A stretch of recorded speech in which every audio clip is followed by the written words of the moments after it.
बाळगी ग्रामपंचायतीचे 4 सदस्य विविध कारणास्तव अपात्र, जिल्हाधिकारी कुमार आशीर्वाद यांचा निर्णय।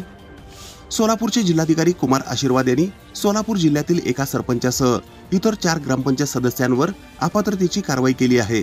त्यापैकी एकाला तर पुढील 5 वर्षे निवडणूक लढवता येणार नाही। जिल्हाधिकारी कुमार आशीर्वाद यांच्या न्यायालयात ग्रामपंचायत सदस्यांच्या अपात्रतेवर सुनावणी झाली। त्यामध्ये 5 ग्रामपंचायत सदस्यांना त्यांनी अपात्र केले आहे। त्यात एका सरपंचाचा समावेश आहे। दक्षिण सोलापूर तालुक्यातील बाळगी या ग्रामपंचायतीतील संगप्पा चंद्रप्पा कोळी, रत्नाबाई मलकारी कोळी व संगवा चंद्रकांत कोळी या 3 सदस्यांनी जात वैधता प्रमाणपत्र सादर न केल्याने त्यांना अपात्र करण्यात आले आहे।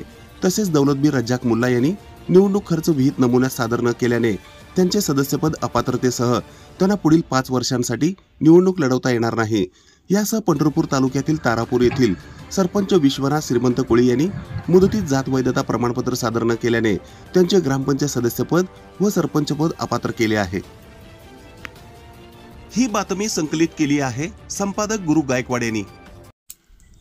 ताज्या घडामोडी पाहण्यासाठी आजच महाराष्ट्र सुखदेव न्यूज या YouTube चॅनलला लाईक आणि सबस्क्राइब करा। ताज्या घडामोडी पाहण्यासाठी आजच महाराष्ट्र सुखदेव न्यूज या YouTube चॅनलला लाईक आणि सबस्क्राइब करा।